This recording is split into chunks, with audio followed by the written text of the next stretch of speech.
Hello and welcome into episode 95 of Two Man Game with Damon and Dom. I'm Damon, that's Dom, and you are the listener.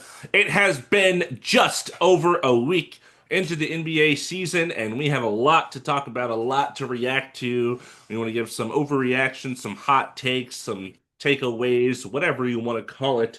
But first, remember to like, comment, subscribe, all that good stuff. Leave 5 stars on Spotify and share with everyone that you know. Dom, prior to us getting on the court, how have you been off the court? Off the court, I've been pretty good. We had two really fun shows over the weekend. And to cap it all off, on Monday, I went to a Lakers game, which I will talk about a little bit later. But it was a very fun weekend. I got to see a lot of friends, a lot of new faces, a lot of old friends I haven't seen in a while. So that was a lot of fun and got to party with with a lot of people. So I had a good time. Maybe too much of a good time, but that's what Sundays are for, you know? Sunday, How Sunday, Sunday. Sunday? How are you doing? How was your weekend? You said new friends and old friends. Shout out Pine Grove. Um, two songs by them they have. One called New Friends, one called Old Friends. It's a band. I thought you would know. Oh, You're a music guy. Never mind. Casual. Should have I was figured. such a casual Pine Grove fan. I always talk about It's actually on a playlist that Jared made for me a while ago. Aw, I think that's one kind of of them is like the sweet. start of it, and one of them's the end of it. It's like a 25 song playlist. Oh, that's kind of cool. Anyways, yeah. I'm glad to hear that. I heard the shows were good. I followed a little bit on social. Viper Room, big deal, right? Big place. I know not the first time that y'all played there. Very cool. Yep. Um, wish I lived in LA at times like this.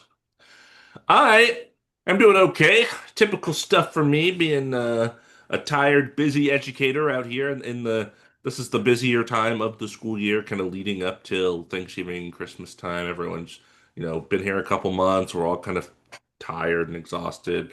Everyone's gone through, routes of sickness and all of that. So we're just pushing through to the end. And oh boy, is it going to be even busier now with the NFL and mid-season and basketball starting for me. So lots and lots and lots to take in.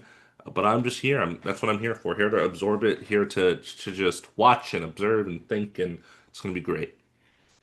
Yeah, honestly, I don't know if it's the same with you, but I'm still having to lock in that the NBA season has started.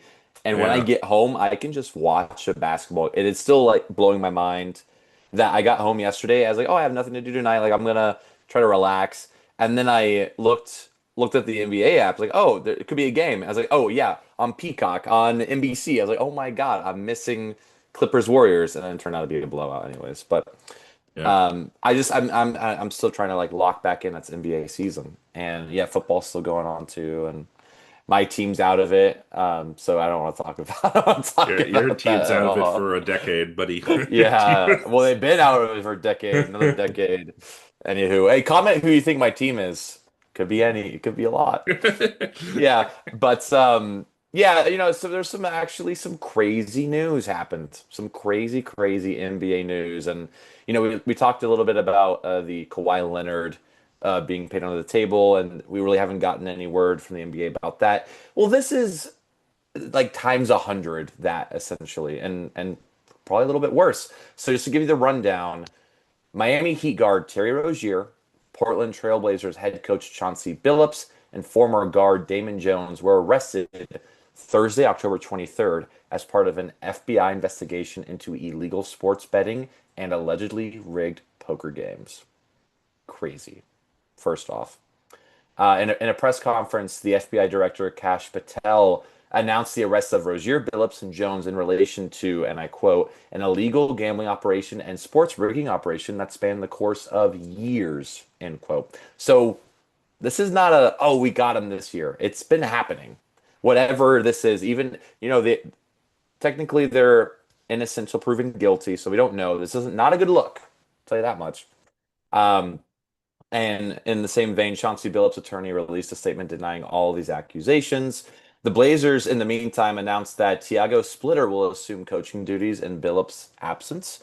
Nate Bjorkgren was considered. He used to be the coach of the Pacers, correct? Yeah, I was going to ask if you knew that. He was the coach of the Pacers for 1 year and got fired after Uh, Nate McMillan was the coach.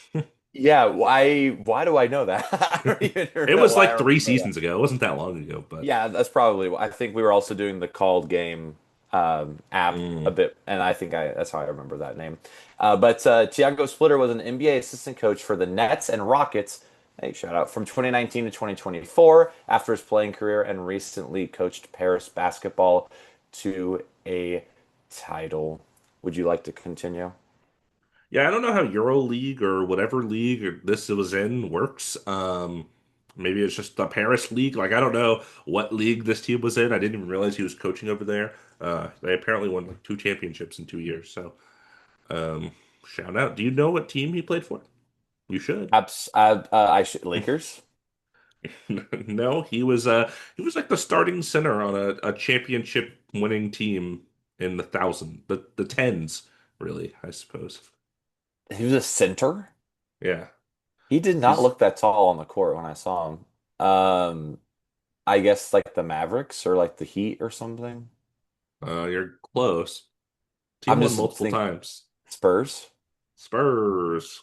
Really? He was on the Splurs. Who are the Splurs? What is happening? I did not know that. Pretty cool. Yeah, 6'11", so he is. He did I was not like, look am I that's wrong? I no, was no, like, no. okay. I trust you more than me, but like I guess everyone on the court looks smaller than they are. You know what I mean? I'm Yeah, yeah, sure. yeah. Yeah. Worth mentioning, Nate Bjorkgren is an assistant coach there. It's not just like sitting on a couch and they're like, maybe this guy will be our head coach. Yeah, And I remember reading the I remember reading this and thinking that oh like he used to be in my head I was like he used to be a head coach, he should be the next head coach, but I guess that's not really how it works. So they said something like they really liked what his current like they like exactly what he's doing and they don't want to like adjust it uh by giving him like more duties and stuff. oh gotcha, that makes total sense. And I mean you know after well, he has been doing a pretty good job so far, but yeah we can continue with like the new stuff. Yeah, I also saw some like outside stuff I want to comment on, but I feel like we for should get all sure. this stuff out. Yeah. Um Afterwards, a couple days after the NBA released a memo to all 30 NBA teams following the arrest of all three people you mentioned, saying they're going to try to do a better job of regulating legal sports betting because technically all of the things that happened that people are being arrested for were done legally. There was not a legal action taken. It was just done in a legal manner after the fact, once they kind of discovered, the nature of the bets and stuff like that. So this includes things like injury reports, which have been kind of all over the place for several years. Players suddenly not playing. Even like the first game of the season, I don't know if you saw this. Cat went from like for the Knicks, Karl Anthony Towns went from. I said that for the listener, not for you. I know you know what I'm talking about. Um, he went from like probable to doubtful to questionable to playing on like in the same day before opening day. And of course, if you are somebody who gambles, would be very hard. Obviously, you probably just shouldn't place a bet on a person with so many question marks, but that's not how it works. That people are going to, so it makes it very difficult.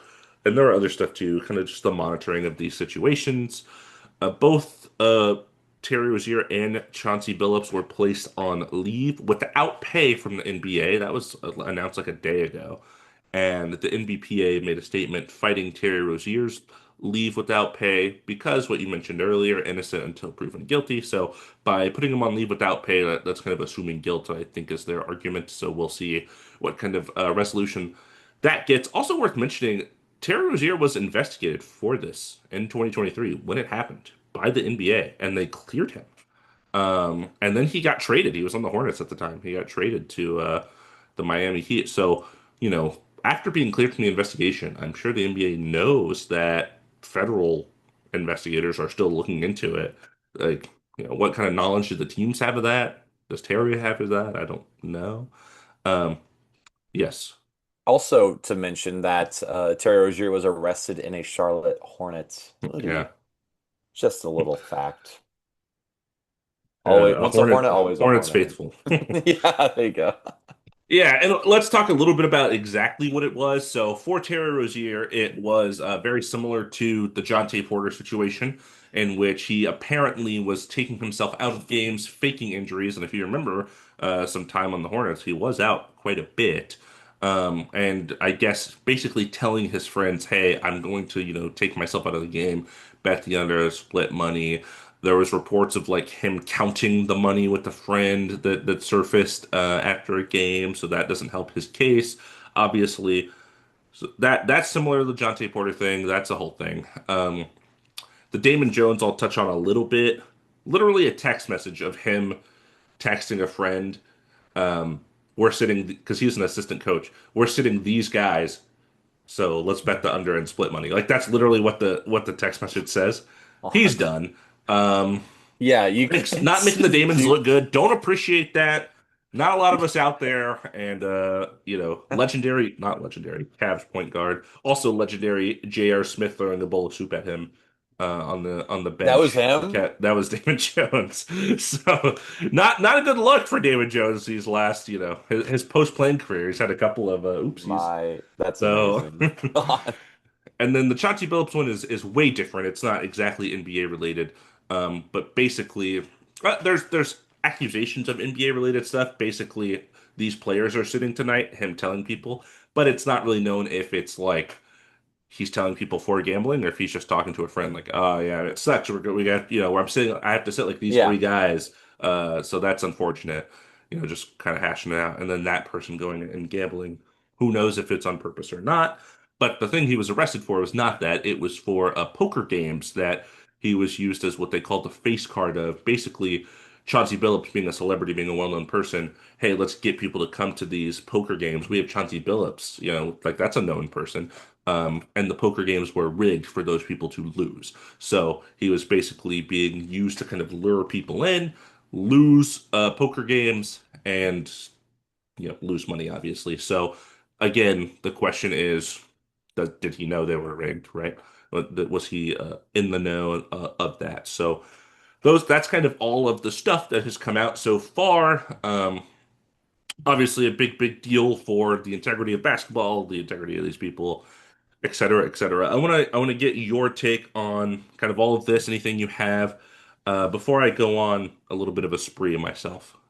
Yeah, I just want to mention that I feel like there's been a lot more uh talking of in the last couple of years gambling. I mean, I'm seeing the most the amount of advertisements for legal gambling stuff I see during a basketball game is insane. During basketball games, at the game Monday, they're talking about it. When I'm watching broadcasts, they're talking about it. And that doesn't really promote like it. I feel like the more we've talked about it, the more we've seen instances like this. I have never really been. I think I bet on a game once when I was in Vegas, and that was like a one. There was a semifinals. It's actually the shirt that you're wearing that game. I bet on that game for the Mavericks to win. So, but again, it's not like I am betting every game, and I've never really been a fan of that. Because you're watching the game for earning money, not because of the love of the sport. And I've never really understood that. I love the game too much to really like put money on it, I guess. Um, but seeing instances like this, especially with like these are these are well-known names. It's not a good look. There's been so much going on. The NBA's got to do something about it. I don't really know what it can be. I don't know if there's solutions, but I just think people need to be smarter about gambling and also gambling legally, within the realm that is there and to be cautious about it. I've heard many tales of people gambling too much and losing too much and then not being able to pay rent and stuff like that. So like you just got to be careful doing things like that. And that's kind of like my 2 cents. I hate seeing stuff like this. I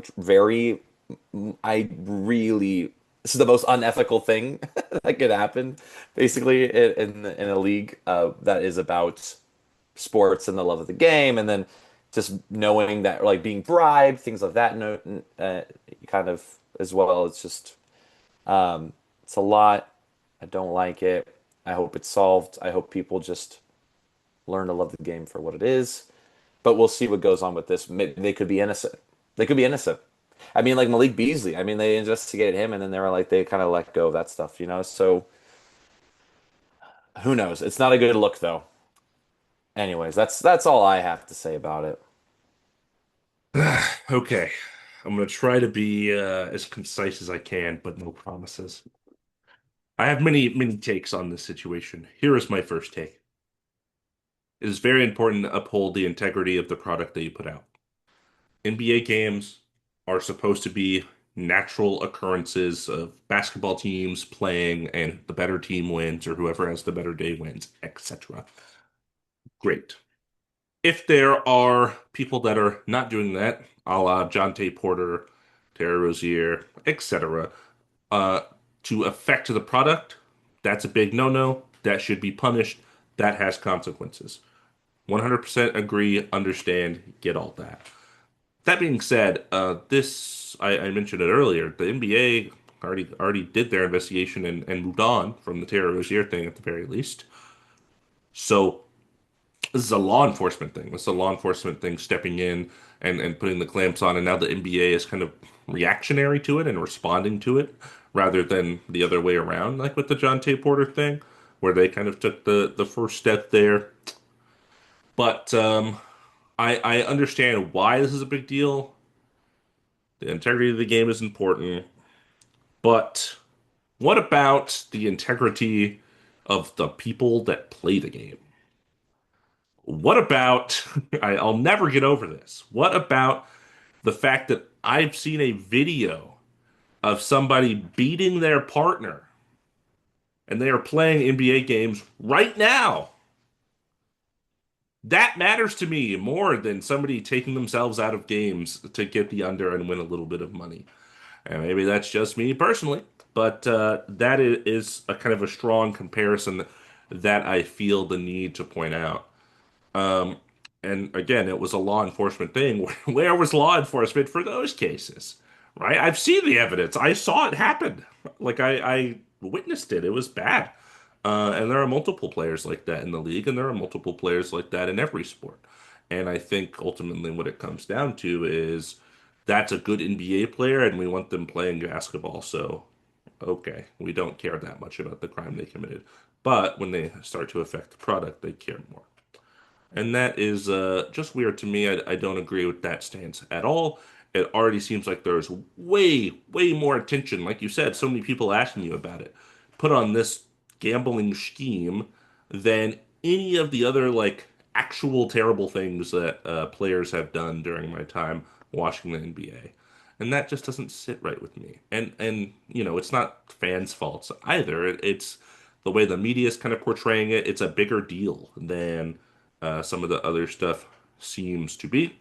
You made a great point that I was also going to bring up. If it's such a big issue, why is it advertised everywhere all the time? I cannot go anywhere or do anything or even watch a sport without gambling being mentioned. The amount of FanDuel ads, BetGM ads, ESPN Bet ads that I see all the time. And at the very end, they give you the little like, if you have a gambling addiction, call this number like so fast that you can't even hear it, and it's all mumbled and stuff because they have to because it's required by the law. But it's clearly not like something that actually matters. And even some media outlets and even the Zach Lowe show, a show that I like, talked about this. That show is sponsored by FanDuel. So, I just don't understand if you're going to have gambling be such a integral, large part of your thing that when there are issues with it, because of course there are going to be issues with it because people are greedy and like money, that's why you let them gamble on games in the first place. Then maybe it shouldn't be like more important than the game. That's what kind of what it seems like right now. Um, So I just don't really agree with that. And also, Jonte Porter, I kind of mentioned this. Terry Rozier is fine. Why can I bet the unders on these players? Why can I bet on like essentially bench players, right? That seems like I shouldn't even be a thing. I can bet on, Luca, LeBron. That makes a little more sense. I shouldn't be able to bet on, Gershon Yabusele's rebound numbers on the Knicks. That's insane. So I don't understand that either. Again, it comes back to greed, money, things like that. And oh, now that money is being taken away from these large corporations, for gambling purposes, now we really, really care. But when like real people are going through real things and having real pain, we don't care that much because that doesn't affect us. So, long story short, I get why this is important and has to be addressed. I hate the fact that it seems so much more important than things that matter a little bit more to me and seem a little more unethical. And I mean, I couldn't have said it better myself. Also, actually harming people. Gambling's bad. No one is being hurt physically. You know what I mean? By doing this.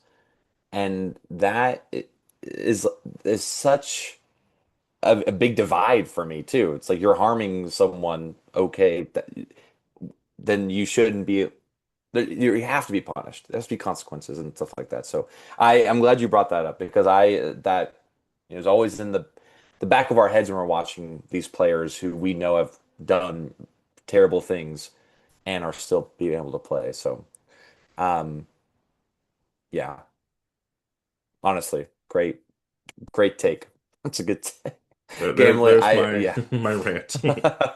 Yeah, and Uh, yeah. I got yeah, I mean I also just to mention too, I was at the game and this I don't know why this happens every time I go to a Lakers game specifically, but there are these two guys sitting right in front of me and the whole time all they cared about was Donovan Clingan making a three because they bet on that and Austin Reeves making more than 40 points.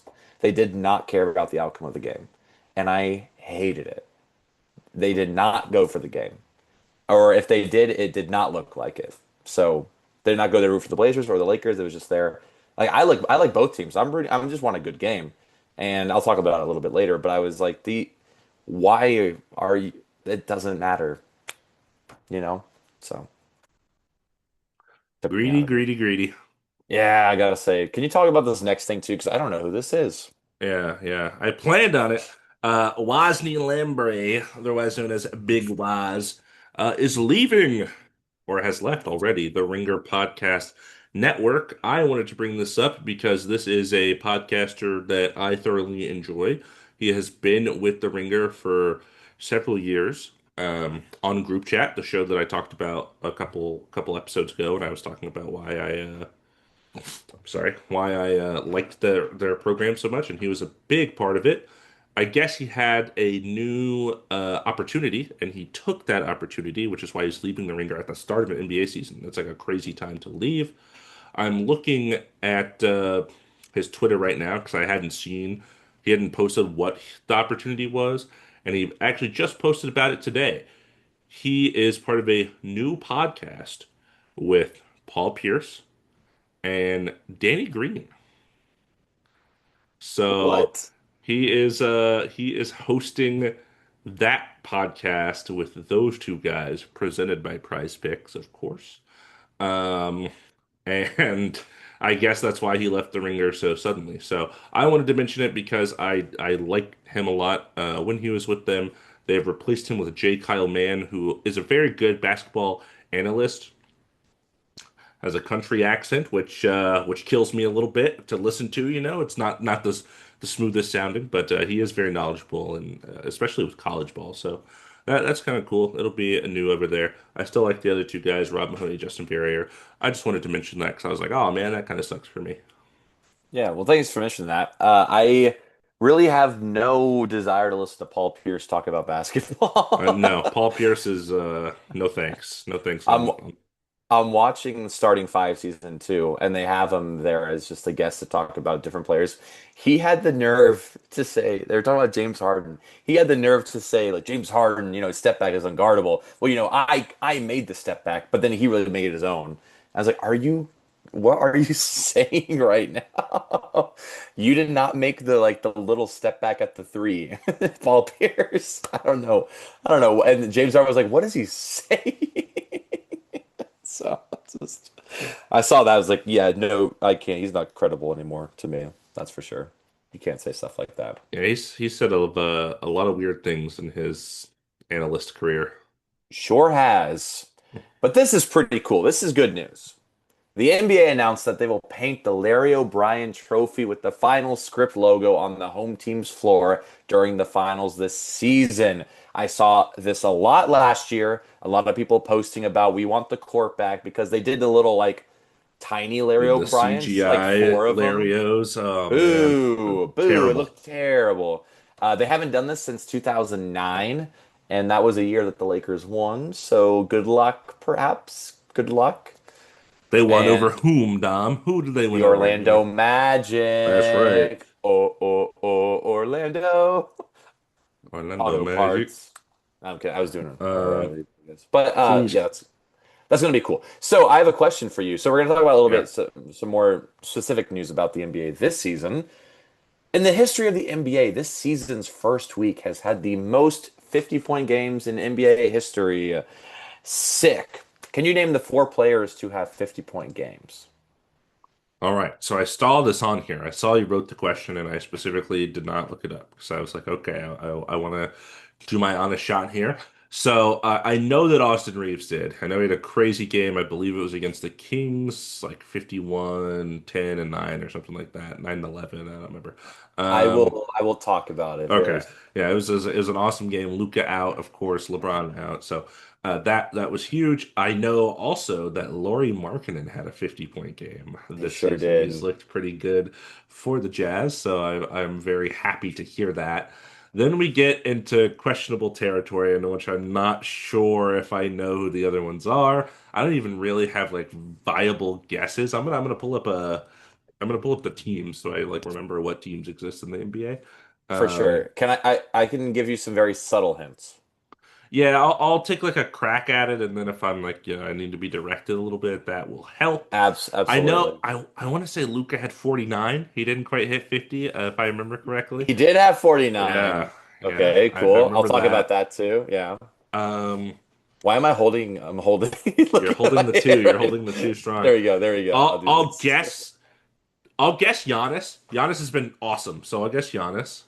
Okay, not Giannis, but he has been Okay. amazing. Yeah, he's been I'll amazing. guess I'll guess Donovan Mitchell. Not Donovan Mitchell. Okay, I'll guess this guy I've been watching. I didn't remember 50 points, but I know he's scoring a lot. Tyrese Maxey. No, no. He Tough. also had 40 and VJH come out like 30. They come out for like 70. Yeah, But no, he's yeah, had a yeah. couple of crazy There games. have been a lot of 40 Oh, point. There have been even more 40-point games. Aaron Yeah. Gordon. Aaron Gordon. I know Aaron Gordon had 50. See, I I remember was about that. to say I texted you about this one because the Uh, game when he was like he has eight threes. I think he ended yeah, up with like nine or he 10. tied the NBA record, I think, for most threes made in a Yeah. row or something It like might that. have it might Without a have been miss. 11.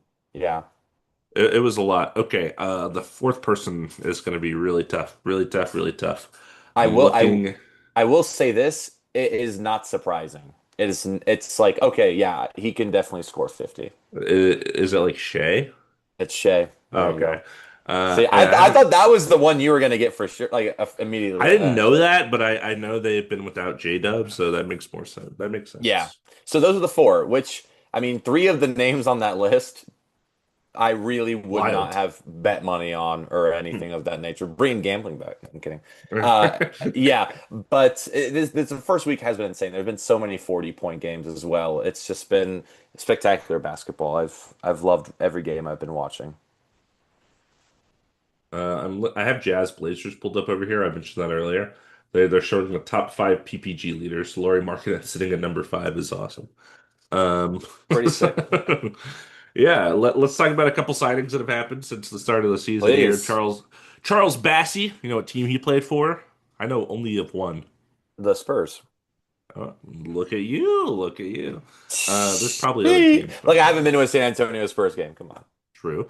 He signed via hardship exception with the Grizzlies because the Grizzlies have been so injured that they get this kind of like exception to sign an additional player to have more than the standard 15. So he is on that roster now. DeAndre Jordan actually shooting up. I had the other game open for a little bit earlier, and he's out there for the Pelicans right now after signing a 1 year deal worth 3.6 million. Do you know how many seasons he's played? Do you know what number season this is?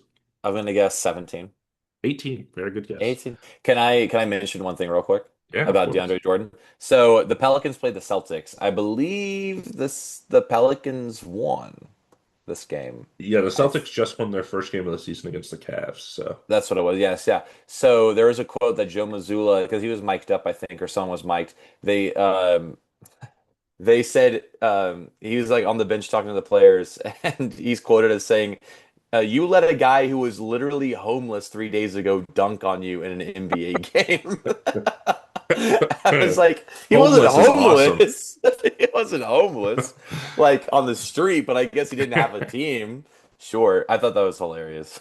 I saw a post that was like Lob City is back. Zion as Blake Griffin and DeAndre Jordan as himself, but 15 years older. So That's pretty good. I don't know about that. Last sighting, Mac McClung, three-time dunk contest champion, legend, signed a multi-year contract with the Pacers. They had some guard injuries to start the season. TJ McConnell's been out. Um, they waived James Wiseman to do this. They had a lot of centers, a lot of mediocre centers, but a lot of centers nonetheless. Um, First guaranteed contract for Mac McClung. First like actual NBA. Oh, it's not guaranteed. I think it's actually non-guaranteed, but first like actual NBA contract, not like a two-way or something like that. Yeah, congrats to him. Honestly, I was thinking about him. I just always assumed he's on the Magic, like the G League team, because The that's what G he's been League, yeah. on. And I really was confused about the Pacers rotation with the Senators. 'Cause I saw Jay Huff playing, I saw Tony Bradley, saw Isaiah Jackson, and I feel like there was one more I'm missing. Not James Wiseman. They're running Obi at five, Obi Toppin at five. So Hmm. that was, a little confusing. Why not consolidate, try to get someone a little bit more like a starter. Anywho, this move makes sense. You're not even playing James Wiseman. You need the guard play. So, and the Pacers are struggling thus far this season. So, I don't only 3 games in, and Bennedict Mathurin and Pascal Siakam have been looking pretty good, but you don't want to start the season 0-3, that's for sure. Yeah, both of the East Finals teams from last year not looking well. I guess no, the Celtics got out in round two. Sorry, um, Oh, but Cavs, both yeah. of those teams looking not Oh great. no, Knicks. Knicks, sorry. Knicks, What am yeah. I talking about? Naming teams at this point. Let's talk about some injuries because there unfortunately has been an injury to one of my favorite players in the league. So One I of was your watching goats. this game. Anthony Edwards went to the locker room during the first quarter of the Timberwolves home opener against the Pacers, and they were wearing the sick new classic jersey with the Yeah, trees on it and everything with the yeah. old logo. It's so sick. Well, he went to the locker room due to right hamstring tightness and did not return to the game. And I kept trying to find updates. They didn't really release this until almost 24 hours later, saying that he will be out for at least 2 weeks with a right hamstring strain. So not great for the Wolves. I much rather him take care of his body now, and that way he's able to play the rest of the season. The Julius Randle's been looking pretty good, so he's able to keep him afloat. But obviously, you don't want to see Anthony Edwards or anyone get injured like this. But hopefully, this is going to be healed, and hamstrings can be tricky, anything with tendons like that. So definitely just want to make sure he's right and good to play before he's back on the court. But get well soon, Ant-Man. Yeah, soft tissue injuries are scary because you can very easily re-aggravate them. So you definitely want to make sure that you are 100% good to go, not rushing yourself back on that court. It's just the beginning of the season. We'll be okay. All right. Absolutely. Let's go from one of your favorite players to, let's say, one of your favorite teams, the Los Angeles Lakers. I guess, yeah, just one of them, one of my favorite teams. It's it's He's, it's he's it's he's fine. flexing his newly purchased Kobe jersey. Why don't you stand us? Yeah, why don't you stand up? Why don't you give us a Okay, little, okay, I'll yeah, a little, model. little Do a showing, a little little model. presentation. Yeah, a couple of poses. Yeah, there we go, there we Yeah, go. Here we yeah. go. We Eight gotta, we Kobe. gotta. Fan There we of go. eight Kobe over 24 Kobe. Let us know what Absolutely. you I gotta think in do. I the gotta do this comments. one. The 81, There you 81 go. There you points. go. Okay, there we go. Oh, gotta do the. Hmm. Okay, there we go. We're done. Rip the jersey right now. Yeah, like oh, that was a lot of money. Whoops. Anyways, I'm glad. Hope you enjoyed that. I'm sweating now. So I went to the. I'm kidding. I went to the Lakers Trailblazers game on Monday. Let me tell you a little story. I'm in bed Saturday after a very fun gig, and I look at tickets for the Lakers game, and LeBron is out. So tickets have gone down a little bit, but I think because of the Trailblazers gambling, all that kind of stuff going on, tickets are less than usual. It was like $60. It's like I gotta go. Lakers tickets are not $60. I gotta go to a game. I gotta see Luca for $60. Come on. So I think okay, Monday I'll move some things around. I'll go to the game. Buy my ticket. No one else I really know is like a really like I guess there are Lakers fans, but Monday night I didn't want to like really like make anyone go out on a Monday, so I was like I'll just go by myself. I'll treat myself to this. Bought my ticket. Hour later, Luca out for at least a week. Um, due to I had it on the notes. I forgot. It was a thumb thing and an ankle thing. Yeah. I'm just going to see the Austin Reeves show. And I gotta say, Sunday I was listening to the Kings game that you mentioned. Got 51 points. I was like, oh my God, he's gonna go crazy. This is awesome. Then I realized it's a back to Back back. to He's gonna be back. tired. Everyone's gonna be so tired. And also the Trailblazers were on a back to back as well, but they played also in LA against the Clippers, which was a loss. Okay. Anywho, so I was still excited to go to the game, and the game was really fun. There's a lot of Rui, a lot of DeAndre Ayton didn't look half bad, I gotta say. I really like what I'm seeing. He's especially when him and Luka were playing against the Timberwolves a couple of games ago, like it really was starting to click this team, and him and Austin Reeves had a really great two-man game. Um, didn't look bad as a player. Golden cornrows. We gotta chill out, man. Yeah, no, I'm with you there. Every time they zoomed in, I was like, "Is that?" I don't know about this, man. Also, I love when anyone goes to the Lakers because then they just wear a random ass number. Like he's number 5, and it's like, okay, that just Yeah, because doesn't look there's right like at all. 1,500 jerseys. Yeah, I totally agree. Yeah, but it was a lot of fun to see that, just to kind of like watch DeAndre Ayton play basketball in person for the first time in a while. Austin Reeves, Jared Vanderbilt was playing really well. They announced before the game, so during the Kings game the day before, Gabe Vincent went out in like the third or fourth quarter, didn't return, and Marcus Smart played that game. I was like, okay, so I see Marcus Smart. Marcus Smart was out. I saw him in street clothes. I was like, what the heck? Like, who was playing this game? They Who's announced suiting Gabe up? Vincent. Gabe Vincent's out 2 to 4 weeks. I saw a lot of Bronny minutes, a lot of Mm. Bronny minutes, and I saw a lot Speaking of Knicks. of, do you have it prepared? I have it in my closet. I'll grab it God in a little bit. I'll show it off damn in a it. little bit. I did. So here's the crazy thing. I go to the Lakers store. I'm like, there's got to be a lot of Luca stuff. Come on. I want something small, something Luca. Little keychain, little magnet, whatever. Yeah. I get in there, bombarded with Bronny. I sent you pictures of this too. It was just Yeah. like a whole shelf of stuffed animal Bronnies that were untouched because it was like, I don't want a Bronny. They had a couple Lakers jerseys. I want you to name. I want you to name who All they had right. So they jerseys. had they had LeBron. They had They LeBron. had Luca. They had They Luca. had my goat, Bronny James. They had Um, Bronny. they had Austin Reeves. They had Austin Reeves. They They had one probably more. had Rui. That's it. Yeah, that's the one. Those are the Okay. five they had. And you know what? Four of those make sense. Four of those make sense because one guy, because all four, if they're healthy, are gonna play. They are Are going to they're play. starters. They're starters. Bronny, number 15. You're at the back of the. You are at the back. I was.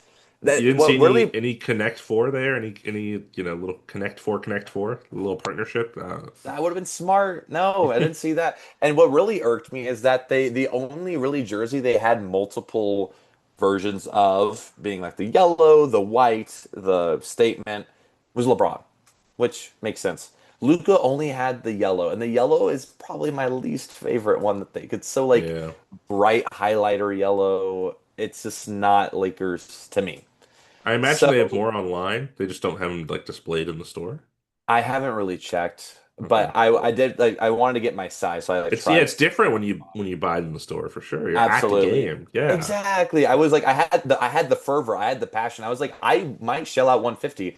If you don't have the jersey I want, you're not gonna get. Yeah, you gotta get the guy buying this outside after the game. Okay, that's who's gonna buy it. That's me. But I'm not gonna shell out 150. That's for sure. But anyways, no little Lucas stuff. I couldn't believe it. I was like, no magnet, no keychain. They had a Rui Hachimura keychain. I was like, ooh. There you go. I thought about it and I was like, I like Rui.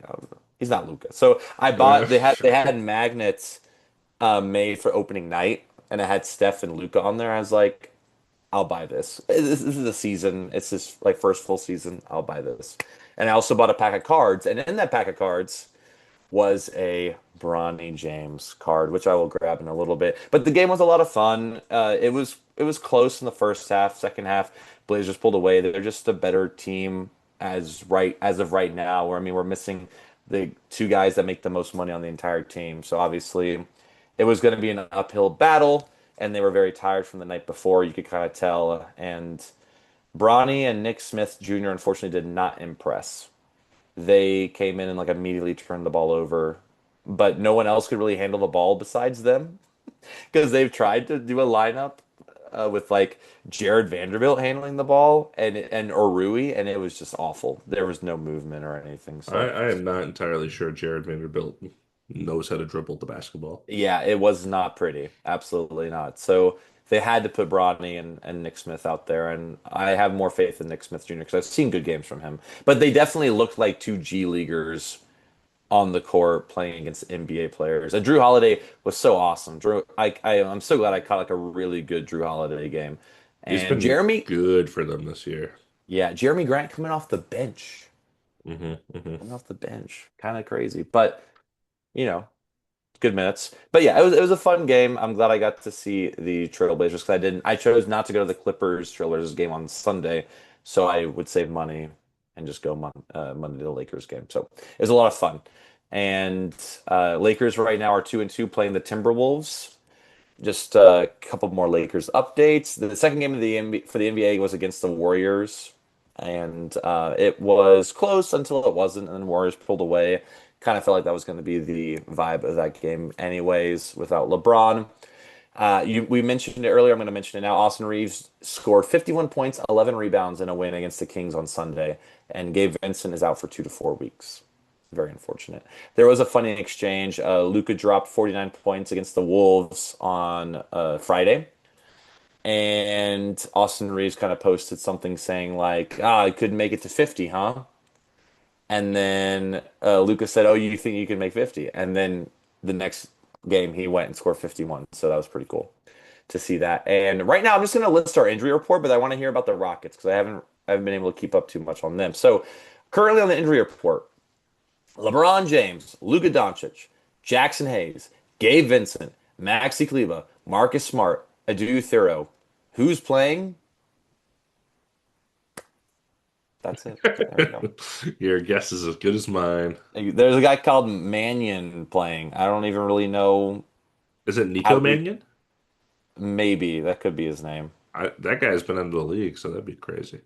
No, it's not Nico Mannion. It's Chris Mannion. I really don't know who that is. Um, Oh, Jack. awesome. Oh, well, I will say Jackson Hayes has been playing today. Hey, let's go. Welcome back, the GOAT, Jackson Hayes. We missed you. Hilarious. No, no. No, tell me about our Houston Rockets. Houston Rockets also 2-2. It's been an interesting start to the season for opening day. First game of the NBA season were Rockets at Thunder for the ring ceremony. And this game went into double OT, which was super awesome to see. And the Rockets did unfortunately end up losing that game. So that was not great. But it was nice to see us on the national stage playing against the defending champions and playing a good game after, we had been rebuilding for several years prior to last year. So that was awesome. Thing I really didn't like about that game, it ended with a foul bait, essentially. SGA, pump fake, Kevin Durant jumps, falls into him. Free throws that kind of put the game out of reach. Unfortunate for, actually, I think it put it from maybe like 1-3. It didn't put it out of reach, but it was like kind of the last scoring of the game. Rockets ended up not scoring on their possession. And then we lost a close one to the Pistons, I think by 4, if I remember correctly. Also a competitive game. After that, we had a lineup change. So we did start the season with the double bigs. Steven Adams as the center, Şengün, I guess, is technically the power forward. And then Jabari at the 3, Kevin Durant as our 6'11" shooting guard. then Ahmed Thompson at point. So that is how we started the season in those two games. After the two losses, we switched. Steven Adams now coming off the bench, Shingun back to center. Move up Jabari and KD to the forward positions. And last two games, we started Josh Okogie at shooting guard. Um, fits the defensive identity, I guess. Doesn't fit the offense, but that's okay. Um, he's been fine. No Dorian Finney-Smith. He's been out with the left ankle injury all season. Hasn't played yet. But I'm excited to see what kind of role he has when he comes back. And we played the Nets and Raptors too, like lower Eastern Conference teams. The Raptors have been fine. They've had some good games so far. The Nets are awful, and we beat both of those teams pretty handedly. So that's to be expected. Nothing crazy there. A couple takeaways I have for the actual Rockets, how they're playing. Kevin Durant took a little bit of time to ease into it. When I was watching this Thunder game, the first game of the season, he did not like run the offense really. He was like a spot up shooter most of the time. It was kind of weird. He was not having the ball in his hands a lot. It was a lot of Amon Thompson, a lot of Shingun, and other guys with the ball kind of initiating. And I was like, okay, this is not what we traded for Kevin Durant for. We got to get him more involved. And I think he's kind of steadily getting there. Yes, you have a. During while watching, it really did seem like if someone who never watched basketball before, you put them in front and say, "Hey, who's the one player on the court who wasn't on this team last year?" It kind of seemed like it was Kevin Durant. Like Mhm. everyone else was in the system, and he was just kind of on the outside because he's new still. Obviously, it's not because he's a bad player by any means, but I noticed that as well. Yeah, didn't seem super involved in any of the actions. There are several possessions, even down the stretch, which in the preseason, I predicted Kevin Durant as a clutch player of the year because I feel like that's his thing down the stretch. You're going to give him the ball and he's going to score. That's what he does.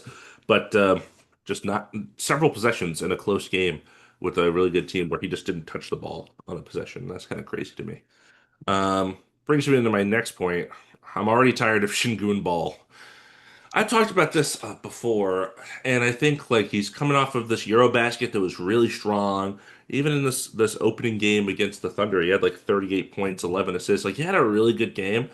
I don't like watching it. I don't like it. I don't like the style that it is. It's weird, and I think I've said this before on the podcast. It feels like an offense that is going to have a limited ceiling. It feels like this is not a way to win, and he's doing good. He has good stats. We score, blah blah blah. But in terms of like long-term playoff success and making it to the finals, this does not feel like an offense capable of that. If it's the Alperen Şengün show for as much as it's been so far into the season. And I feel like that's part of the reason you get Kevin Durant is to not have it be that. And maybe that will change over time. But I just like I'm kind of already tired of the like pump fake three, drive, spin, spin, spin, hook shot, and like that's the possession. It just feels like in order to be a big man with that kind of skill set he has, you basically have to be like Jokic level for that to lead to like a championship caliber team. And as good of a player as Şengün is, I just don't think it's quite there. I just feel like I hear a lot of praise about it and like, oh my God, this guy's so good, and he is. I just don't think it's like it's gonna lead us to success in the long run. So I hope that we can kind of get away from that. That's kind of a hot take on my part because I feel like everyone else is on the other side and like really likes it. I don't like it because I think again I think the ceiling is limited. I think that's not gonna let us kind of reach greater heights. I hear you about that because when you first said it, I kind of it didn't really click with me, but I think you're right. There is a ceiling. There absolutely can be plays where he is the main guy and it is Shingun ball. But if that is what your go-to is, it is very limited because you don't respect his three-point shot. You don't respect that he's going to drive to the hoop because he doesn't use his body to he's not aggressive enough to really like get in down there and like because he'll always resort to a hook shot, which is just the efficiency is lower than in a layup. So I agree that it can't. There's times it can be good, but exactly that's why you get Kevin Durant because you're not passing the ball to Jalen Green and he's just gonna like run around the 3-point line and then throw it up. It's Kevin Durant. He can create and at least everyone defender respects him and it leaves someone open. Someone's gonna be open somewhere. So I think all that together will definitely help. Yeah, and I will see what it looks like in person next Friday, November 7th. I am going with Jared. host a 22-man game with me, to San Antonio as the Rockets will be visiting the Spurs, and it will be a group stage game of the NBA in-season tournament.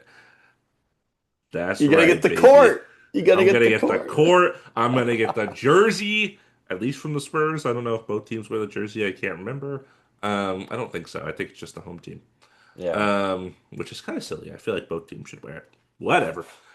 But that'll be fun. And of course, that'll mean pretty soon here we're going to get the actual city jerseys announced. We will rank those. Doesn't matter what happens in week 2 of the NBA. We're talking about city jerseys next week. We Get gotta over it. carve out 4 hours It's going to right be the now. longest podcast of the year, and you're going to deal with it, and you're going to love it.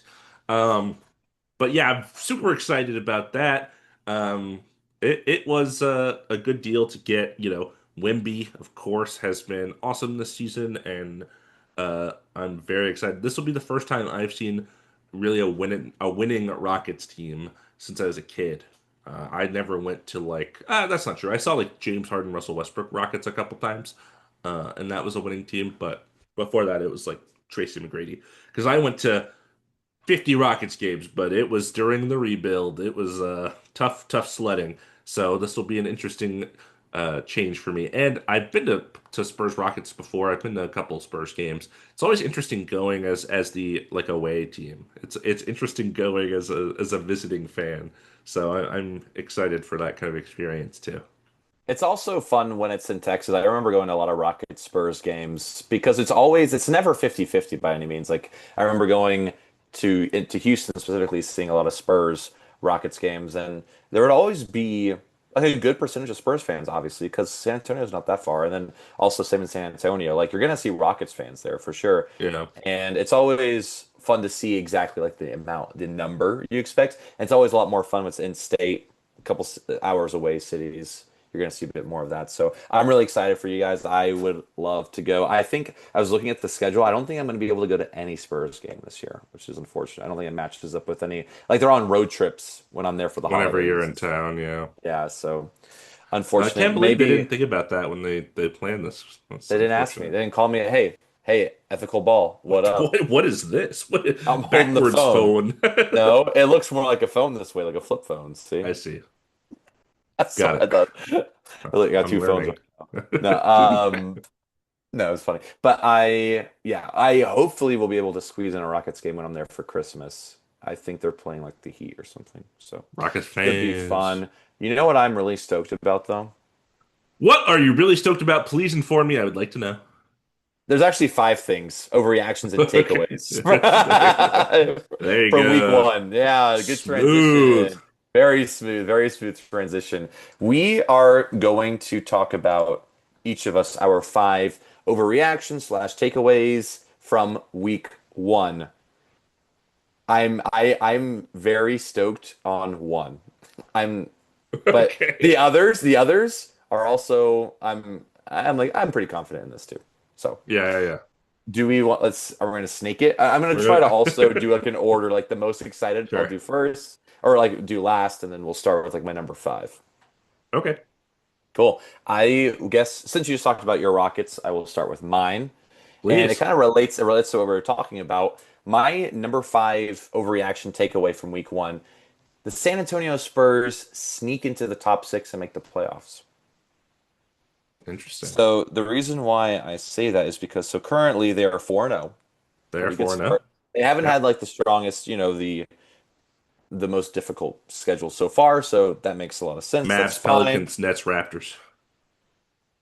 Oh yeah, that's not bad at all. But just watching the way the Spurs play and seeing Wemby play specifically, he's just learned so much over this whatever he did with the monks, whatever he was doing basketball wise, non-basketball wise, he just looks better than ever. I'm very excited for as this is also pending that he stays healthy, you know? I think there is a world where all the other teams, whether it's injuries or things not working the way they do, like Clippers haven't exactly looked convincing to me. I could see them slipping down. I kind of had them, I think, pretty Was it was confidently at it 5. was it perhaps the first game being blown out by the Jazz that made you feel that way, or That will also they did lose another game. I can't they remember scored exact. 78 points against the Warriors? That's what yesterday. Yeah. So it's just there's something seems off. I don't know if it's because they're like a little bit older or if they're still trying to make things work and that takes time and maybe I'll eat my words, but this is what it is, overreactions, takeaways. So this is me Yeah. saying I see some teams playing a little bit more cohesive basketball right now than others. So that's my kind of first, that's probably my most outlandish one. But I thought I can see it happening. There is a world where that happens. Yeah, no, I think it's a great take. I think it's definitely in the realm of possibility, especially the way they started off the season hot. Yeah, wasn't the craziest schedule, but you got to play who you got to play. And Yeah. some of the wins have been convincing. Uh, in terms of order, that'll mess my order up because it relates to one of my takes, so I'll just go right to that. Uh, I have written Spurs related. Wimby. Oh boy. Oh man. We did a pod not long ago, and part of that was reacting to the Ringers Top 100. And we went down and we got to number six where Wimby was. And we both said, that's a little high already, right? Number six? That's crazy. Maybe it was too low. Maybe number six was too low. The guy's a freak, man. You want some stats? Dude, please, because I need to convince me, man. 31 points, 14 rebounds, 3 assists, 5 blocks per game in the 4 wins they have this season. 60% shooting from the field, 36% from three, only 3 attempts. And man, the way he's doing it is crazy. I watched a lot of Spurs Mavs, uh, their first game of the season. I kid you not, the guy was backing Anthony Davis down like he was a baby, just moving him out the way, scoring over him with ease. It was crazy because AD has been such a great defensive player for pretty much all of his career and all of our watching these last 10 plus years. And he was just kind of like moving him. And AD came in a little big and Wemby's a little skinny, just moving him out the way and just going over him if he needs to. And then the other part of it is probably the monk stuff, right? I've heard a lot about this. The footwork, the finesse, the kind of poise that he plays with. I watched him get a rebound and then dribble like 2 steps up the court and then do like a behind the back cross court pass for a fast break layup the other way. And I was like, oh, okay. And then this, if I have to hear about how tall he is one more time on the broadcast, I'm gonna freak out.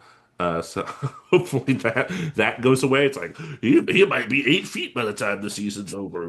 Because apparently he grew also over the summer. Is listed as 7'5" instead of 7'4" now. Whatever. Um, but yeah, that is one of my hot takes. Maybe number six was actually too low for Mr. Wembanyama. Maybe I should have had him as an MVP candidate because so far I don't know who else you'd pick. Yeah, no, he is looking very, very good. I agree with you there. You want to give me your number four? I'm sorry to spoil one of your No, hot no, I takes. mean I figured while we were there, I might as well talk about it. Yeah, Um, my list is not in a great order in anyways. So I'm just gonna kind of touch on this because I just talked about this team too. The Mavericks. We talk about the Mavericks. I've watched a lot of the Mavericks. The Mavericks need desperately. This is not really a hot take or an overreaction. It's more of a takeaway. They need to trade already. They need to trade for a playmaker. What I'm thinking of is similar to the Timberwolves when they traded for Mike Conley a couple of years back. They need to trade like that really bad because so far they do not look good. I think they're like a 1-3. A lot of like pretty bad losses too.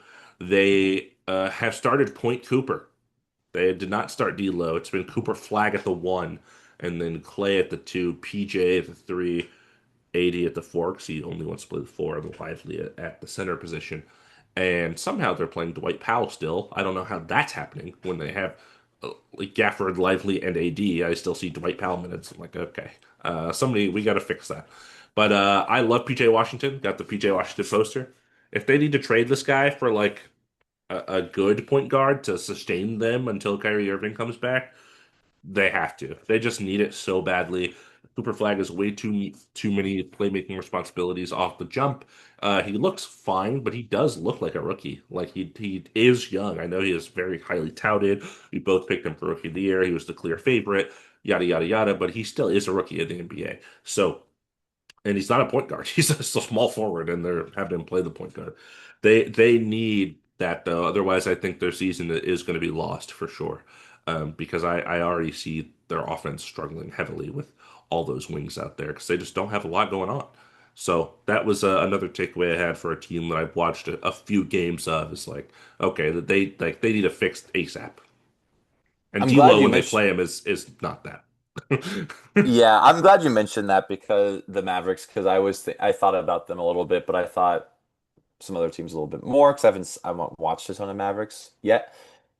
But I know what you're talking about. I keep seeing D'Lo stats and people being like, yeah, it's not as good as you think. It never really is until it is. It's very interesting how that works. But I'm glad you mentioned that. So, and you're right, they are 1-3 right now, by the way. So my hot take overreaction. You ready for this? A Yeah. bias showing Austin Reeves will make his first All-Star appearance this year. Oh, Yeah. brother. Can I give you some stats? Can I give you some stats? Come on, Oh, can I give you some okay. stats? Give me some Uh, Luca-less, LeBron-less, four yeah, come on. games of Austin Reeves Yeah, stats. let me do that. Let me do that real quick. Currently averaging per game 35.8 points, Hmm. 8.5 assists, 6.8 rebounds, 45% from three, 57.3% field goal percentage. I mean, those are really good numbers. Yeah, LeBron and Luca will come back. When will LeBron come back? How will it look? Not sure. But I can tell you, Austin Reeves is hooping, and he's also hooping on like a very big stage. So I feel like that will also help his because even though right now the Lakers as is should not be national television. The thing is, they're still going to be on national television because they're the Lakers, and yeah, Austin Reeves is just getting a lot of visuals on him right now because especially if the Lakers are winning. I could see the argument even more for the All Star appearance, even though it is multiple months down the line. And just to check on the game right now, they are winning by 17 points. Wow. So is that a testament to the Lakers or Austin Reeves testament to Timberwolves not being good without Anthony Edwards? Who knows? But all I know is this Austin Reeves is very good, and he could make his first All-Star appearance this year. Yeah, I mean, I think this is heavily dependent on the health of LeBron and Luca. Luca is supposed to be back in like a week or two. LeBron, who knows? We that's kind of a mystery out there. So I do think that it is possible if he gets that much run as kind of the primary option there, even in a loaded Western Conference, because like you mentioned, LA gets that spotlight for sure. Lakers, so makes sense to me. I like that homer take from you. I like I kind of gave my homer take when I was talking about Shingun. Um, but I wanted to sneak it in there and not use one of my five slots, you know. Uh, but Totally. I get it. I also honestly I will say this. I was watching a advertisement for Prime because basketball's on Prime now, and they asked who like which players will make their first All-Star appearance. And the Steve Nash said Austin Reeves has a really good chance. And I scoffed. I was like, "Ugh, come on. With Luka and LeBron there, he's not gonna make it. So I kind of have been watching him specifically for that. mm, I just wanted to see if Steve Nash is seeing I'm something I'm not. Obviously, I respect Steve Nash a lot, so tell you I what, he just was on wanted the to see Zach it. Lowe show and he was saying some things that didn't make a lot of sense to me. So Yeah, which is crazy because I know his game, right? And it's like you were so good on the court. Obviously, not the best head coach because of all the net stuff, but everything. I am curious to see a bit more of him and his analysis this year on Prime. And shout out Udonis Haslem. I love seeing him talk basketball. It is insane to see him like all dressed up with an iPad, like showing like all this. and football, of course, I did for not know some the reason. football. Yeah, you that made zero sense to me for sure. But okay, so we're gonna snake. So I'll tell you my three. Let's do it. Okay, so my number three is the Indiana Pacers are going to fall out of the playoff race this year. Wow. It's my Um, overreaction hot take. yeah, they look horrible. So Yeah, yeah. so they're yeah, I guess the missing of Tyrese Halliburton and Miles Turner leaving has kind of left more of a void than you'd expect. They did also go to double overtime with the Thunder. Also, Thunder first team, I don't know ever, but in a very long time at least to start the season with two double overtime games. Insane. I watched Yeah. that game as well. Benedict Mathurin looked awesome. Pascal Siakam looked awesome. Everyone else looked fine. And I don't think Mhm. Andrew Nimhart was playing. Pretty sure he's injured or something, right? Didn't we talk about that? Yeah. I don't know if he was injured for that game, but to add to your take here, I wanted to listen or to list this. Nimhard out right now for their game against the Mavs today. Johnny Furphy, Benedict Mathurin, Obi Toppin, TJ McConnell still out. They're missing a lot of guys. They're missing a lot of key rotation spots. So even aside from the obvious Halliburton blow and Miles Turner leaving the free agency, even the guys left over are not there. So Yeah. Yeah, so I wanted to mention that. They had a blowout loss to the Grizzlies. The Grizzlies, Cedric Coward looking pretty good. Shout out, Cedric he's Coward. looking good. He's old. He's old rookie. They Yeah. come in looking a little more polished. Yeah. And the last point I want to make is they could not beat the Timberwolves without Anthony Edwards. Hmm. So, I mean, that could Mac be McClung almost not like running the show over there, huh? I guess not yet. Anyway, so I'm not, I am less optimistic than I was. I think I had them in the play-in, but I kind of see them just I think we maybe both had him as dropping. the seven, which Yeah, is so I not see great. it dropping even further. I mean, who knows? I honestly have really liked what I've seen from the Raptors so far this year. It seems like if one person's not their day, then they kind of like have a game by committee. If BI is hot, then he'll just like shoot lights out. If RJ's hot, then he'll just shoot. So I could see them sneaking into the plan, and then if Pacers falling out, at some point they'll have to make a decision. Do we just kind of wait it out, kind of like the Warriors did when Steph was out, kind of like the Celtics are kind of doing right now? Anyways, so that's my third take. I have Grizzlies Suns pulled up right now because Blazers Jazz ended, and the Suns Arena is now called the Mortgage Matchup Center. That's definitely new. And I feel like it's like the third name the Suns Arena has had in like the last 5 years. It's got to be because there's a casino, It was the Feathers, Footprint. I remember that that, okay, a long footprint. time ago. And then it was Yeah. something else like last year. So, What's going we on in figure out how to name Phoenix? stadiums. Yeah, and not name them after websites about crypto. Thank you. Tough. It's tough. It's tough out here for stadiums. And this kind of goes in my next take goes into this. Before I go to the East, I weirdly ended up with two West takes, two East takes, and an overall take. Here's my overall take. Uh, some NBA games might be better without sound. Here's what I mean by that. Wait, not what I expected. Hot Please, take. please continue. Okay, sorry. My first bullet point here says holy commercials. Um, Not because there's a lot of commercials. There are a fair amount of commercials for timeouts and stuff. But I swear I've already seen the same three commercials 600 times. Like I can we divvy it up a little bit? Can we have something different? When I'm watching the local games, it's different because I get the local commercials. You know what I also get when I watch the local games? I get to see inside the arena, and I don't care about that at all. At all. It does not matter. I don't care about the kiss cam. I don't care about the fucking dog walking on the basketball that I watched two Laker games in a row, I'm pretty sure. Do you know what I'm talking about? I was at the store during that, so no, I did Yeah, not see that. little dog this guy has, and he puts a basketball on the court. And the dog's like walking on the basketball, and then he puts another basketball next to it, and he goes from one basketball to the other. That's Kind of cool, sick. I We're guess. talking about. Happened two games in a row, and I was like, "This is crazy." Maybe it was like a Lakers game and a Clippers game. I don't remember, but I remember I saw it. And I was like, "I swear, I just watched this happen." Like yesterday, it was wild. Don't care about that. If it's not the person on the unicycle flipping bowls onto their head, I don't care.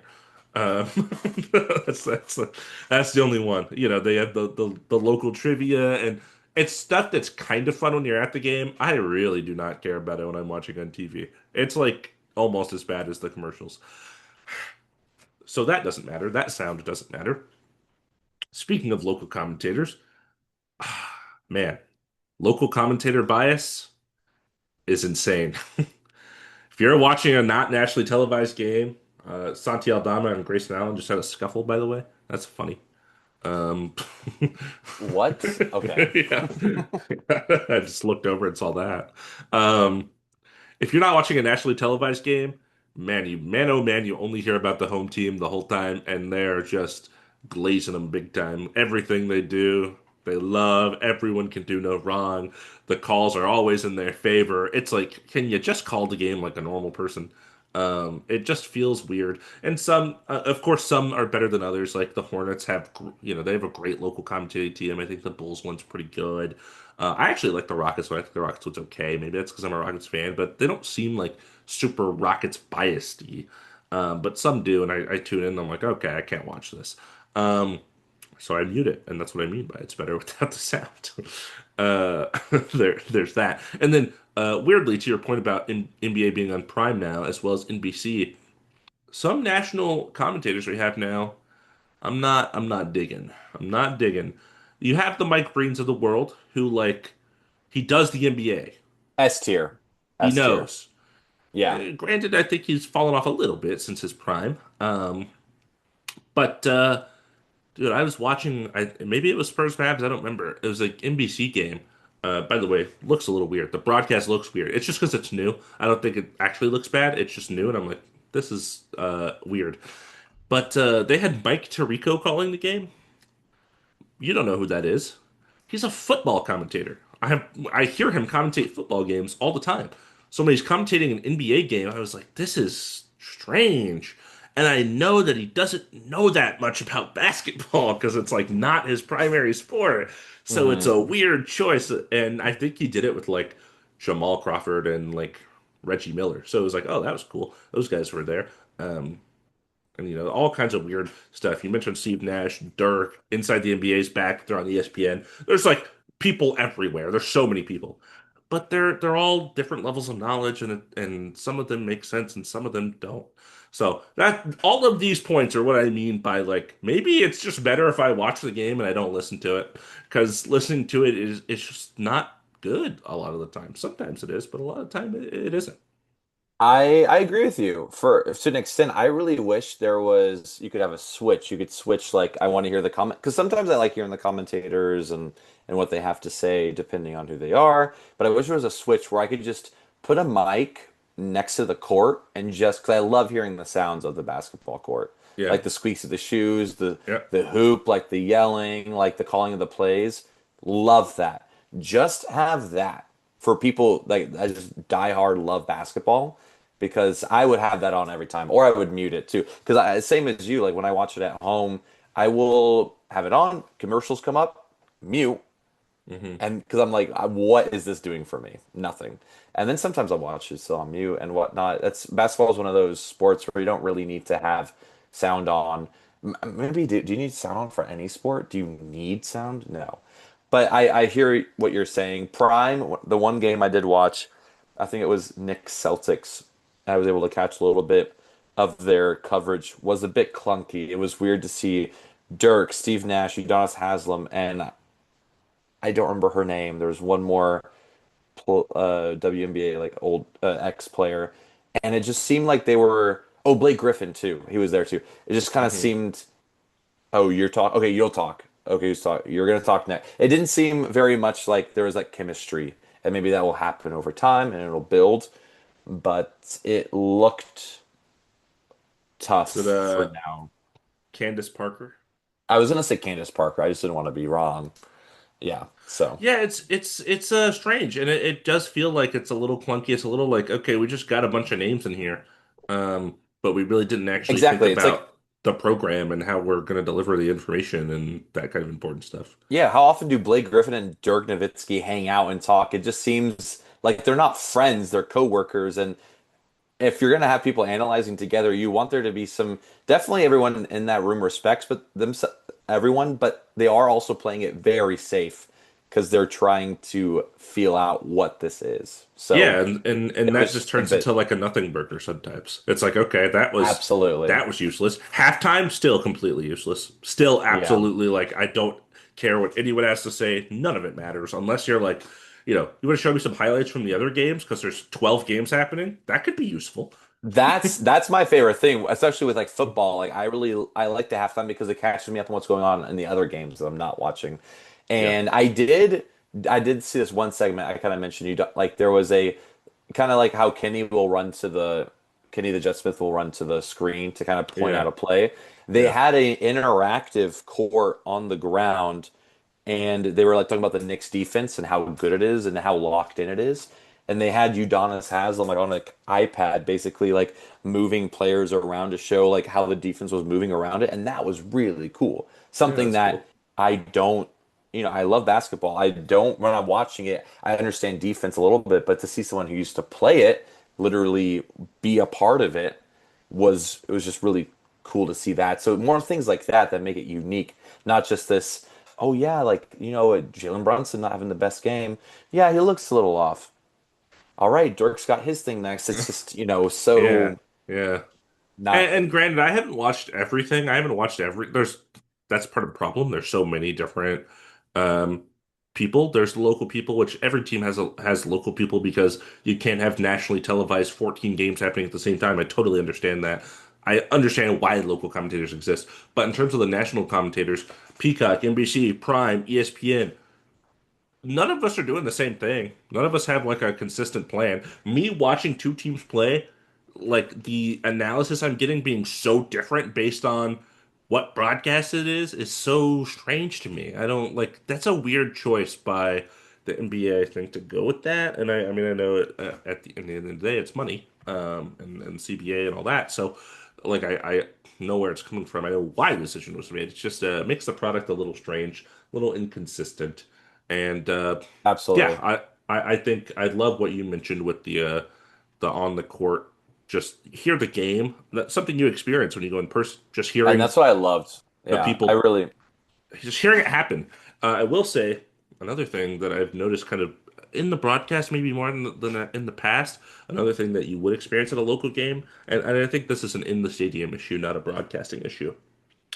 Do we have to fucking play like sound effects and music all the time? Like all the time.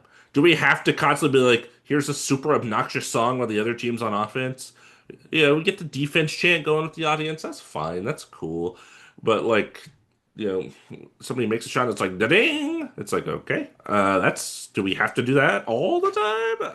It's a little much. I think the like performativeness of it and all the music especially is like it's so loud for no reason.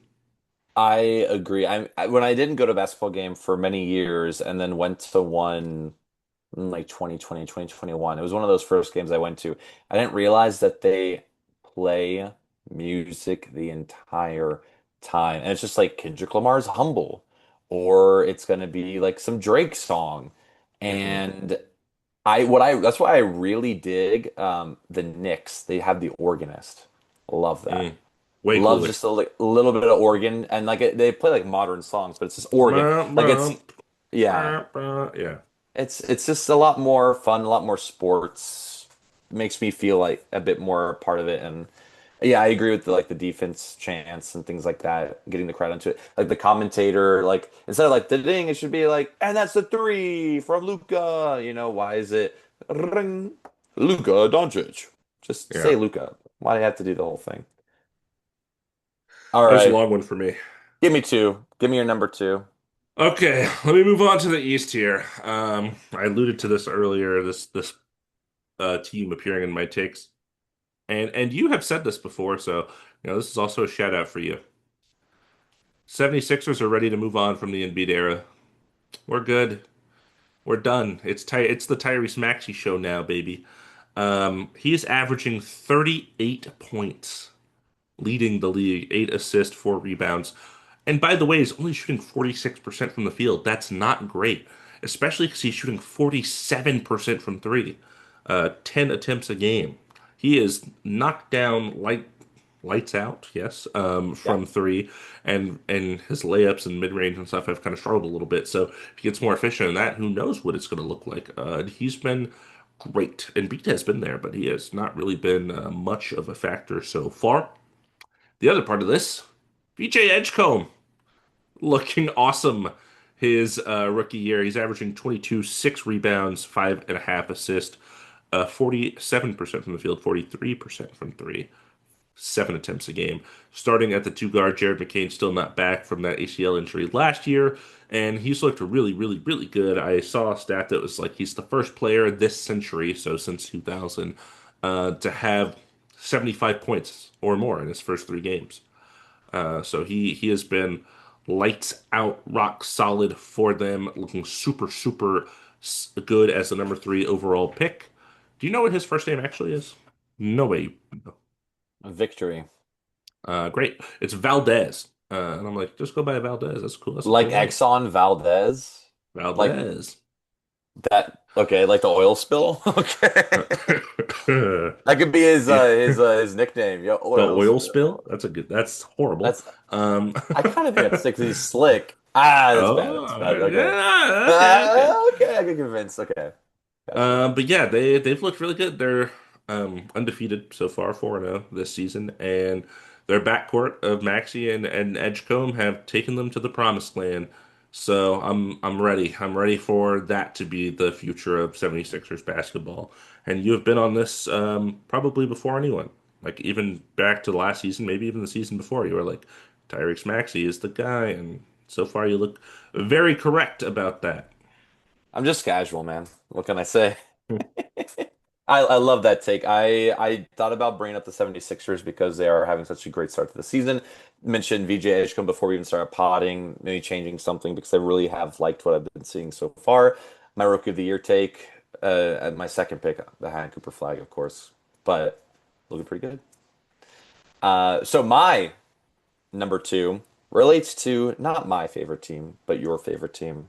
And Uh-oh, something you mentioned with the Dallas Mavericks, the Houston Rockets need a point guard. we do.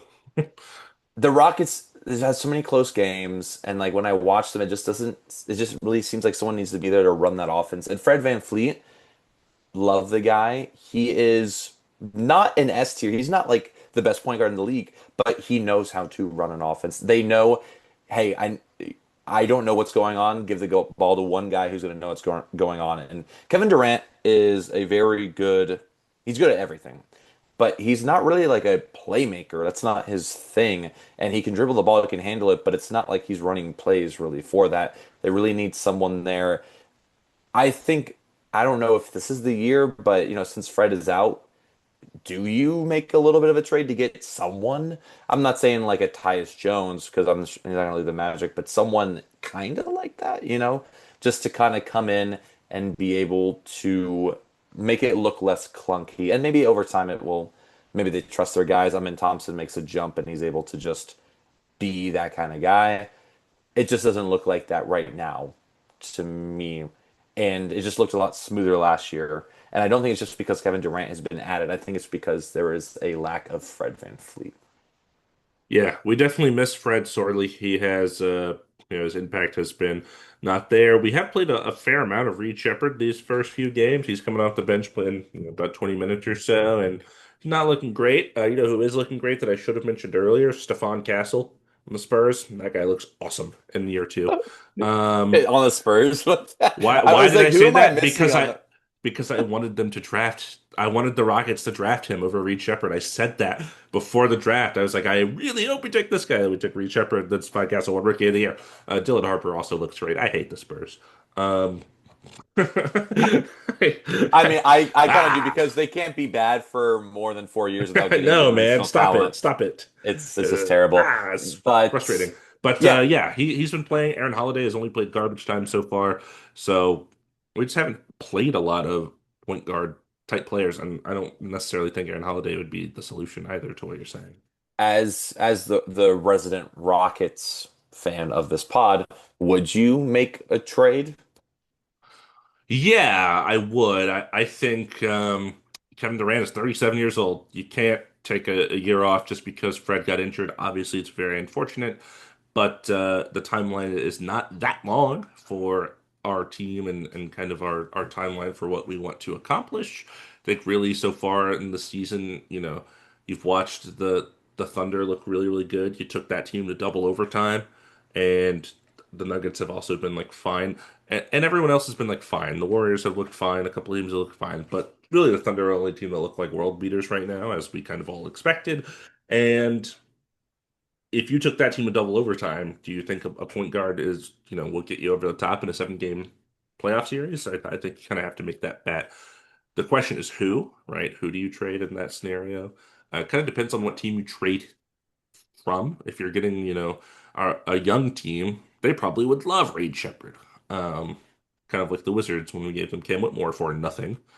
And if it's a different team that could benefit from one of the many, many, many wings we have, I don't want to trade Jabari or Tari. I like both of them, but do we need both of them? Do we need Josh Okogie and Dorian Finney-Smith? I feel like we do need Steve Adams and Şengün. I wouldn't get rid of either of them. I don't really think anyone's buying Clint Capella. So I feel like it kind of depends on the team you're trading with, what that team wants. We do have picks and stuff too, of course. I do think it's worth getting, even if it's like a Tyus Jones level distributor. It doesn't have to be this elite point guard because that's hard to come by, but just somebody that can have the ball in their hands and really facilitate a winning offense, I think would be pretty crucial to this team because as much as we love Amon Thompson, he's not quite there yet. Exactly. Okay, so makes sense. Good Cool. take. These have all been good takes. I gotta say, this is my favorite one. My number Okay, one. you're This one, excited. I got a little giddy, no pun intended, when I thought of it. I was like, oh yeah, this isn't very basketball related, but it is jersey related. The classic jerseys need to stay. They look so good. They look so cool. Mavericks green one, awesome. Yeah, Timberwolves, awesome. I don't know if the 76ers have played in theirs yet. I they know have I've the seen AI jerseys. Yeah, it I don't think is they've seen them though. awesome. Yeah, They're amazing. And the Cavaliers have the classic LeBron jerseys, and they look awesome. The only other team that has them right now are the Grizzlies. They look cool, but I much prefer the one with like the bear on it with the actual grizzly that they had right. a couple of years ago. The thing is, I don't understand why every team should have it. Like imagine the for the Rockets, the actual pinstripe one, actual pinstripes, not with the jagged edges in there. The You the know? jagged pinstripe drives me up the wall. Every team has a jersey from the past that is just the best one. Everyone loves it. Everyone, the Bulls, it's not their classic jersey, but they brought back the black with the pinstripes. Yeah. That is an all. The Pistons brought back the one with the motor on it, with the Hmm. like that's every fan favorite. Why don't they do that for every team? They gotta do it for every team. That's my overreaction. That's my take. I know it's looks, not really basketball related, but hey, I'm watching it with my eyeballs. I want to be able That's to true to the enjoy what I'm pod. looking at. That's what we're known for. Yeah, it's a great take. We know the Rockets a couple years ago, we did the like San Diego Rocket throwback for 7 games. That was it, and then that jersey was gone forever. I have one of those. I have a Jalen Green one, which is crazy. And yeah, I think we got to dedicate every season. This team has this classic jersey, or it's just in the rotation. We have home, away, alternate, statement, icon. I have 65 different jerseys. Uh, and then, classic is part of the rotation. I think if we can get, let's say, 4 or 5 solid jerseys that are all constantly in the rotation instead of and then you have the city jersey every year. I think that's fine. Um, but it's just like, it feels so random. It's like, okay, this year we're doing a classic for this team, and this year you're going to go statement jersey. It's like, and then they're gone. Like they're there for one season, they disappear forever. I don't understand how they go about the decision. Seems so clear that it should be like here are your kind of like go to home away alternate, and then you have city jersey that you do every year, and then you have a classic jersey that's also a part of it, and then maybe like one other one. But we got to stop just throwing them at the wall randomly because sometimes they're good and sometimes they're not. Um, Exact. And the reason being, the thing is, the fans love them. There is not one 76ers fan who is like, I hate the AI jersey. Everyone loves that one. Everyone Timberwolves fan loves the classic with the actual Timberwolf, or at least that lettering and everything. It looks so sick. And is the NBA hearing it and like, okay, but let's try something different? It's like, whoa, stop. Why are they trying to just churn out all this? Yeah. The odds are it's going to be garbage anyways. And You could throw ideas at the wall, but the ones that are good, you should probably keep. I mean, So like, just keep going. there's a reason why like the Suns like they stuck with the Valley one, which I really dug at first, but then they kept using it, and after 4 years they're like, all right, we're done with that. Cool. It had its time. Even the Lakers, I think they did that Mamba one, the 2020 and also 2021, because it was such a thing. And I mean, they could have kept doing it because people loved with the black with like the snakeskin kind of look. Hmm. But there are those jerseys that everyone's talking about love. Why toss it? It's so ridiculous. Yeah, So Jared and I haven't talked about this a lot, but the NFL did rivalry jerseys this year. 8 teams got them. 8 out of 32. Interesting play, NFL. But yeah. We gotta, I feel like we should just be hired as Jersey people. I don't know. That feels right. it's going to be so much better when we're in charge. It's going to look so much Let better. us run the show. Speaking of Imagine, jerseys, yeah, go imagine ahead. this, just real quick. OKC Thunder, they're terrible jerseys every year, just awful. Oh, horrible. Imagine Oklahoma City Thunder Supersonics jersey, like with colors, but it says Yeah. Thunder. A I don't know if plus. they're allowed. I feel like Seattle fans actually really dislike that the franchise is in OKC, so I don't know if that would be cool. I don't know if that. I know it's strong feelings, but they when they get their team, they can have. I think it'd be sick. I think Sure. most people would think it would be sick. I think at least it'd be an homage. I mean, hey, Yeah. honestly, fuck it, put Seattle on there. I don't care. Like, I mean, I like the being that you're doing the homage. Like, just go for it. Just or just put like When we Sonics. trade Kevin Durant to the Thunder this offseason, and then his last season, he could have a Sonic City jersey or That would something. be so sick. Anyway, sorry, I'm done. Speaking of jerseys, you were gonna go into your last take. Sorry. Yeah, speaking of jerseys, I think this team has had a strong jersey output this year, and that's about it in terms of strength. The Orlando Magic. I wrote I wrote the Orlando Magic were cursed by the old gods of basketball because they're just not allowed to be good at shooting. If you're in Orlando, you can't do it. You can't shoot the ball. Something is happening, something with the court, something in the water. If you're in Orlando, shooting does not come naturally to you. They're 1-4 right now, Dom. 1-4 against some questionable teams as well. Guess what their offense is ranked? Oh God, is it not at least 20th, please? 26th. Oh, Oh, bottom five. another bottom 10 offense for the Orlando Magic out the gates. How about this? Paolo Banchero, who I think we put in the S tier behind Giannis. Maybe that was a mistake.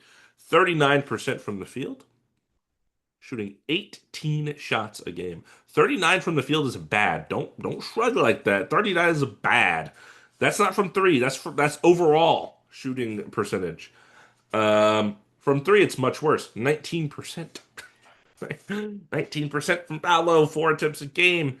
And guess what? They traded for Desmond Bane. I loved that take. I had it. I was talking about it all offseason. I was like, yes, Desmond Bane. This is what we needed. Desmond Bane has been KCP'd, shooting 27% from Not three. not KCP. 27%. That would obviously be a career low. The guy's a 40% three-point shooter every year. 27%, 5.5 attempts a game. I don't know what's happening with Orlando. You're not allowed to be a good shooter if you play for the Magic, apparently, is the unwritten rule of the franchise. Franz has also not been great shooting. I feel like I've already watched too much Wendell Carter this year. Man, I don't know. I don't know. 1-4, not looking good for my third seed prediction from the Magic. I think somebody somewhere really likes 1971 NBA basketball and they want the Magic to stay there. Yeah, hasn't been looking great for the Magic. I caught a little bit of one of the games, and it looked really clunky.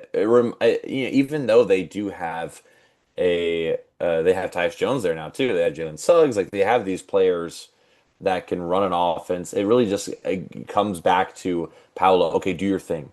Franz. Okay, now you try to do your thing. It's like what is happening with the plays and the shooting woes. I guess shall continue. It's I hate to see it. I hope it's just new place, still getting used to getting your legs under you and whatnot. But yeah, has not been looking great for the Magic, but they've been looking good doing it. I will say they've been looking good while not playing well. Yeah, if we can get the jersey quality to match the level of play, or vice versa, rather get the quality of play to match the jersey, that would be great. But so far, that has not been the case, and it has been a little ugly over there in Orlando. Yeah, that is a very good take. A lot of these takes. I just also want to say I'm not happy about any of the negative ones. I'm not happy about. You know what I No, mean? But no, it's for just it sure. just definitely seems we're just overreacting. This is what it kind of looks like, and we'll see the Magic turn it around. You want to Hopefully hear they you want to do. hear their losses? So they start the season out on a win, beating the mighty Miami Heat by 4 points.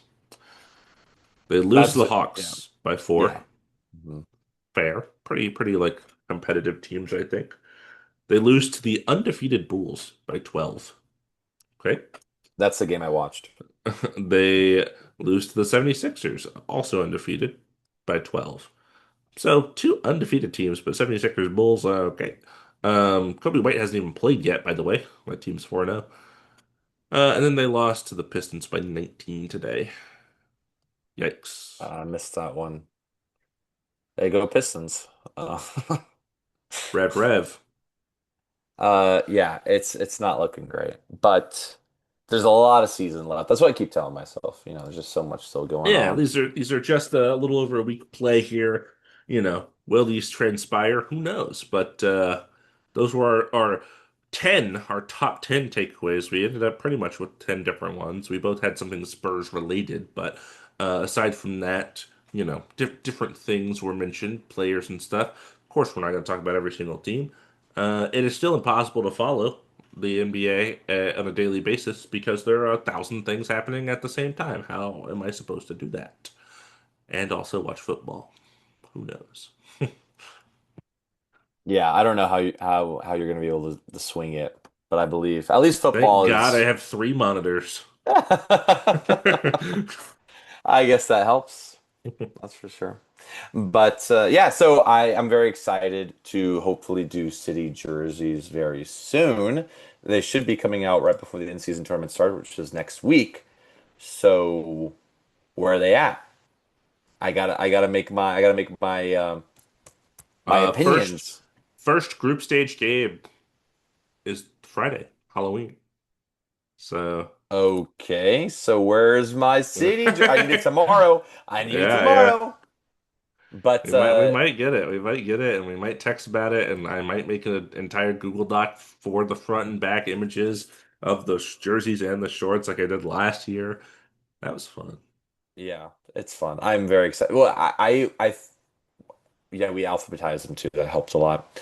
Anywho, so I'm very excited for the next pod.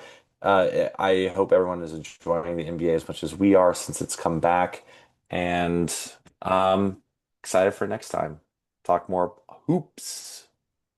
Yeah, yeah, of course. Are you Make sure if you have a gambling problem to call me? 1-800. Oh, you know what? You know what? I should have talked about this earlier. Should have talked about What? this earlier. It's gambling related. I'm sorry. I should have mentioned it earlier. I'm an educator, Dom. I don't know if you know this. I teach students. Hmm. How many students I've seen have prize picks on their phone and place bets? Oh my Illegal, by God. the way. They are minors. And I tell their Yeah. parents, and their parents are like, yeah, I know. And I'm like, huh?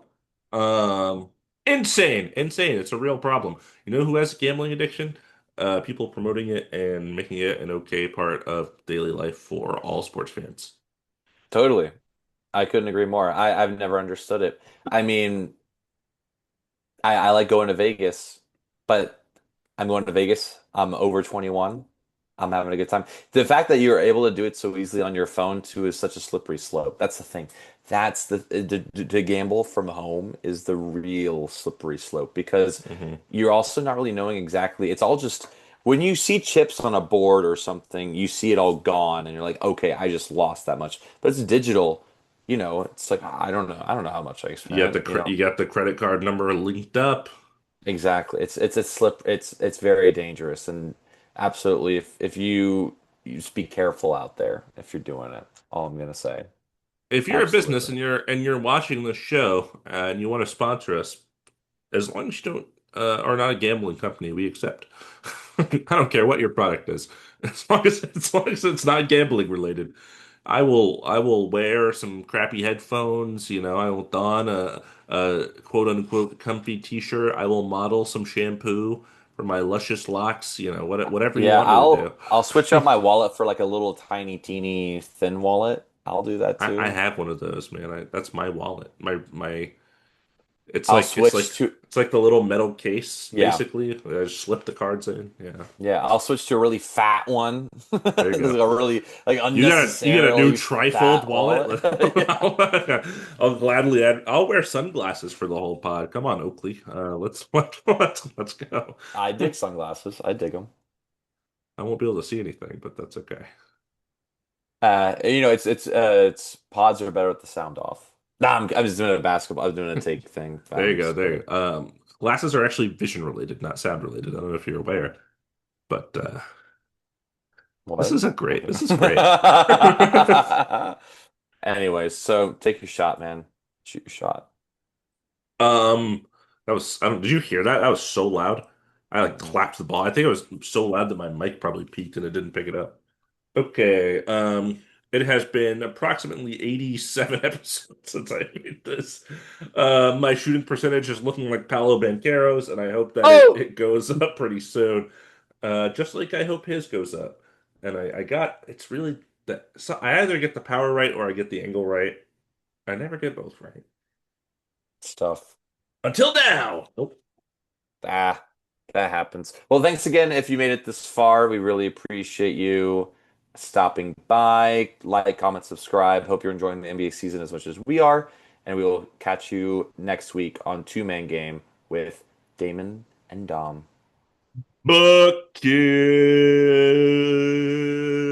Buckets. Call Winnie